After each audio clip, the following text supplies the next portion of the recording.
నాగర్ కర్నూలు జిల్లా పెంటపల్లి మండలం జటప్రోలులో ఇలా తడిసిన ధాన్యాన్ని కొనండి మొలకలెత్తుతున్నాయి అని చెప్పి రోడ్డెక్కి రైతులు ధర్నా చేసిండ్రు.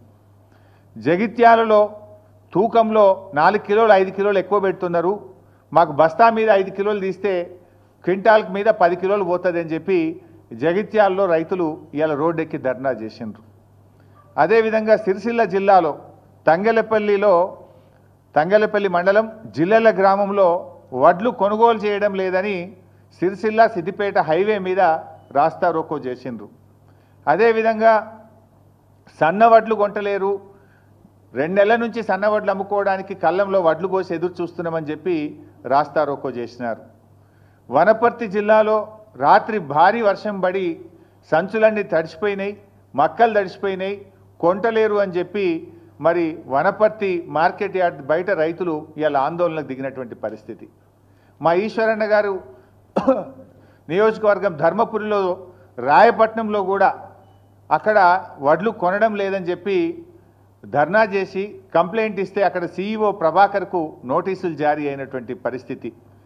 అదేవిధంగా ఖానాపూర్ ఆదిలాబాద్ జిల్లా ఖానాపూర్ మండలం ఏర్వచింతల గ్రామంలో 4 కిలోలు 5 కిలోలు ఎక్కువ జోకుతున్నారు, రైతులకు తరుగు పేరు మీద తాలు పేరు మీద తీస్తున్నారని చెప్పి పిఏసిఎస్ నిర్వాహకులను రూమ్లో వేసి తాళాలు వేసింది. ఇవాళ అంటే రాష్ట్రంలో ఈ జిల్లా ఆ జిల్లా కాదు, రాష్ట్రం అంతా కూడా ఈ సమస్య ఉంటే ప్రభుత్వం ఎందుకు మొద్దు నిద్రపోతూ ఉంది?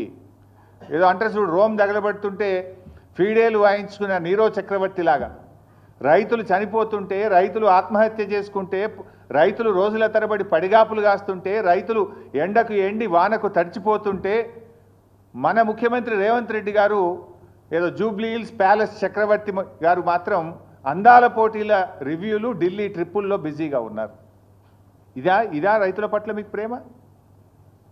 మీకు ఓట్లేసి మిమ్మల్ని అధికారంలోకి తెచ్చి మిమ్మల్ని నమ్మి నువ్వు ఒకటే నాడు 2 లక్షల పైన రుణమాఫీ చేస్తా అని, 15,000 రైతు బంధు ఇస్తా అని, అన్ని పంటలకు బోనస్ ఇస్తా అని, పంటల బీమా తెస్తా అని ఒక్కటన్నా వరంగల్ డిక్లరేషన్లోని ఒక్కటన్నా నువ్వు అమలు చేసినవా రేవంత్ రెడ్డి అని నేను అడుగుతా ఉన్నా. రాహుల్ గాంధీ ఆయనే వచ్చి ఆ డిక్లరేషన్ను వరంగల్లో విడుదల చేసిండు. ఆయన అడగడు, ఈయన అమలు చేయడు. రాహుల్ గాంధీ కూడా బాధ్యత ఉంటుంది కదా, అడగాల్సిన బాధ్యత నీ చేతిలో. రాహుల్ గాంధీ క్రెడిబిలిటీ ఏముంటుంది? రేపు రాహుల్ గాంధీ రేపు వచ్చి ఉపన్యాసం చెప్తాడు, వింటాడా? ఏమని నమ్మాలి? ఏమని చెప్తావు? వరంగల్ ఇచ్చిన హామీ ఒక్కటి అమలు చేయలే అని రాహుల్ గాంధీ ముందుకు క్షమాపణ చెప్పాలి. ఏడాదిన్నర్థం అయింది, ఇంకెంతకాలం మోసం చేస్తారు? ఇచ్చిన హామీలు అమలు చేయమంటే రేవంత్ రెడ్డి గారు నన్ను ఢిల్లీకి పోతే చెప్పులు ఎత్తుకుపోయడం లెక్క చూస్తుర్రు, నాకు అప్పు ఉడతలేదు అని రేవంత్ రెడ్డి గారు మాట్లాడతారు.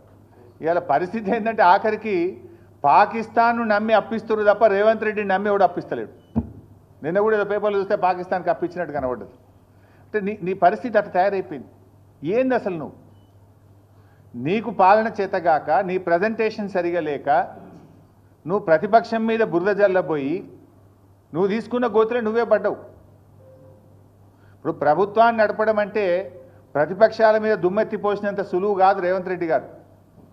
ఇప్పటికైనా పాలన మీద దృష్టి పెట్టు, రైతుల కష్టాలు తీర్చాలని చెప్పి నేను రేవంత్ రెడ్డి గారిని కోరుతా ఉన్నా. తక్షణమే ముఖ్యమంత్రి గారు రివ్యూ చేసి ధాన్యం కొనుగోళ్లను వేగవంతం చేయండి. నిన్న వర్షం పడ్డది, ఇవాళ రేపు కూడా వర్షాలు ఉన్నాయని వాతావరణ శాఖ చెప్తా ఉన్నారు. తడిసిన ధాన్యాన్ని కూడా రైతులకు ఇబ్బంది కలగకుండా అధికారులందరినీ కూడా తహసీల్దార్లను, ఆర్డీఓను, డిఎం సివిల్ సప్లైను, జాయింట్ కలెక్టర్లను క్షేత్రస్థాయిలో పంపించి మంత్రులు కూడా క్షేత్రస్థాయిలో వెళ్ళి తడిసిన ధాన్యాన్ని వెంటనే కొనుగోలు చేసి రైతులకు నష్టం జరగకుండా చూడండి. అసెంబ్లీలో ఉపన్యాసాలు ఇచ్చుడు కాదు, తరుగు తాలు పేరు మీద 5 కిలోల నుంచి 10 కిలోల వరకు రైతుల దగ్గర క్వింటాల్కు కట్ చేస్తూ ఉన్నారు కనుక దాన్ని రివ్యూ చేసి తాలు తరుగు లేకుండా కొనుగోలు జరిగే విధంగా రేవంత్ రెడ్డి గారు చర్యలు తీసుకోవాలని చెప్పి మేము డిమాండ్ చేస్తూ ఉన్నాం.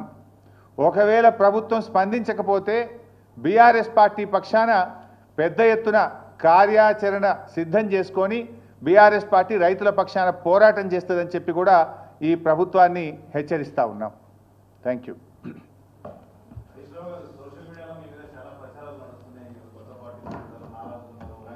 నేను ఇంత మంచిగా మాట్లాడితే నువ్వేంది? See,